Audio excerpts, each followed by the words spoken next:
प्यारे सफेदवासियों, सबसे पहले तो कल भगवान परशुराम जयंती है। पायनियर स्कूल की ओर से और व्यक्तिगत रूप से मेरी ओर से सभी सफेदवासियों को, प्रदेशवासियों को और देशवासियों को भगवान परशुराम जयंती की शुभकामनाएं।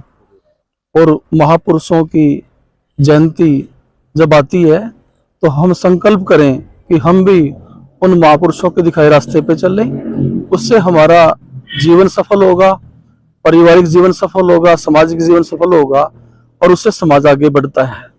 तो मेरा एक शिक्षक होने के नाते सबसे निवेदन है कि हम भगवान परशुराम जयंती के बारे में या परशुराम जी के बारे में अध्ययन करें, यूट्यूब से, गूगल से, किताबों से उनके जीवन का परिचय लें और उनके गुणों को अपने जीवन में उतारें।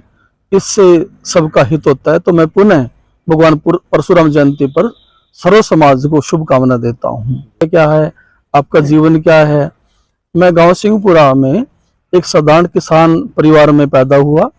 मेरा परिवार बड़ा था, मेरे पिताजी किसान थे और हम 7 भाई हैं। तो माता पिता अनपढ़ थे, तो काफी चुनौती का काम था एक अनपढ़ माता पिता के लिए अपने बच्चों को शिक्षित करना। लेकिन मैं अपने माता पिता के प्रति ऋणी हूँ कि उनकी अग्रणी सोच के कारण एक किसान परिवार में जन्म लिया। उसके बाद भी उन्होंने पूरे परिवार को शिक्षित किया और उनकी कृपा से मैंने भी शिक्षा ग्रहण की। और मैं सन 1995 में शिक्षा ग्रहण करने के बाद एक सरकारी अध्यापक के पद पर तैनात हुआ, जो नौकरी मैंने 9 साल तक की।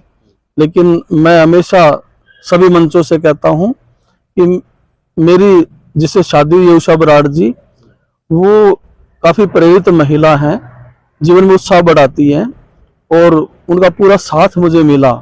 तो उन्होंने मुझे प्रेरणा दी कि आप कोई सामाजिक काम करो जिसमें हमें काम करने का कोई अच्छा क्षेत्र मिले और समाज की सेवा हो। तो उनकी प्रेरणा से, उनके सहयोग से मैंने फिर सन 2001 में पायनियर विद्यालय की स्थापना की और अब 25 साल का समय हो गया है। आज भी वो मेरे साथ हैं। पूरा परिवार का साथ मिलता है, समाज का साथ मिलता है, तो व्यक्ति आगे बढ़ता है। तो ये कर्म मैंने देखा। और जीवन में जहाँ तक चुनौतियों की बात है, चुनौतियां आती हैं, चुनौतियों को बहुत सहज भाव से लेना चाहिए। लेकिन चुनौतियां का मतलब ये ना आदमी रुक जाए, चुनौतियां भी आगे बढ़ने की प्रेरणा देती हैं। और एक चुनौती ये बताती है कि चुनौती को कैसे पार पाया जा सकता है। तो जितनी भी चुनौतियां मेरे जीवन में आई, बस उनसे मैंने सीख ली कि चुनौतियां जब आती हैं एक बार डराती हैं, लेकिन आदमी साहस के साथ आगे बढ़ता रहे और चुनौतियां भी कुचल दी जाती हैं और आदमी चुनौतियों के पार पा जाता है। तो ऐसे बहुत सारी चुनौतियां आई जो मैं आज अनुभव भी नहीं करता, आगे भी आएंगी। लेकिन आदमी सत्य मन वचन से अपना कर्म करे, परमात्मा की कृपा रहती है। सामाजिक संबंधों में बहुत सारे व्यक्ति आपके सहयोगी होते हैं और आप आगे बढ़ सकते हैं। कहना करती है कि एक अकेला आदमी अकेला होता है और कहते हैं कि अगर दूसरा हो तो एक और एक मिलकर 11 हो जाते हैं। लेकिन उसमें दूसरा अगर महिला है तो मैं कहता हूँ वो एक और एक मिलकर 11 के भी 11 गुना हो जाते हैं।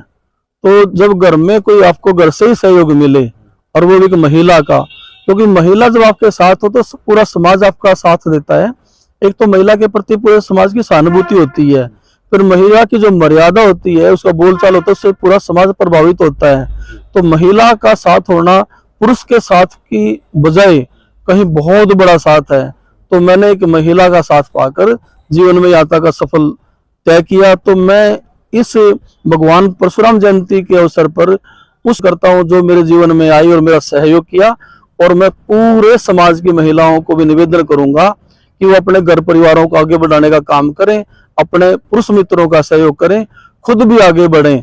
और क्योंकि 50% की भागीदारी है महिलाओं की। जब महिला परिवारों का सहयोग करेंगी तो बच्चे शिक्षित बनेंगे, बेटे बेटियां शिक्षित बनेंगी और उनके जीवन आसान होगा। और बुजुर्गों की सहायता सेवा भी एक महिला अच्छे ढंग से कर सकती है। तो महिला का समाज में बहुत बड़ा योगदान है। मैं महिला शक्ति को भी नमन करता हूँ। सर देखा आपके काफी कार्यक्रम होते हैं स्कूल के अंदर, वहाँ भी देखा हम लोगों ने कि आप बेटियों को लेकर हमेशा आगे रहते हैं। तो इस विषय में आप क्या कहना चाहोगे? जो बेटियां हैं हरियाणा की, जैसा सरकार का भी नारा है बेटी बचाओ बेटी पढ़ाओ, पूरा आप भी यही कहते हैं कि शिक्षित बनो, बेटी आगे बढ़ो। हर कामयाब आदमी ये कहता है कि पुरुष एक परिवार को संवारता है, लेकिन महिलाएं दो परिवारों को संवारती हैं। महिला अपने पिता के परिवार को भी संवारती है जहाँ वो पैदा होती है, और शादी के बाद उसको एक नया घर बनता है उसका भी सुधार करती है। तो महिलाओं का अगर उत्थान होगा, महिला आगे बढ़ेंगी, बालिकाएं आगे बढ़ेंगी, तो समाज का कम समय में ज्यादा विस्तार और उत्थान हो सकता है, क्योंकि वो दो घरों की देखरेख करती है।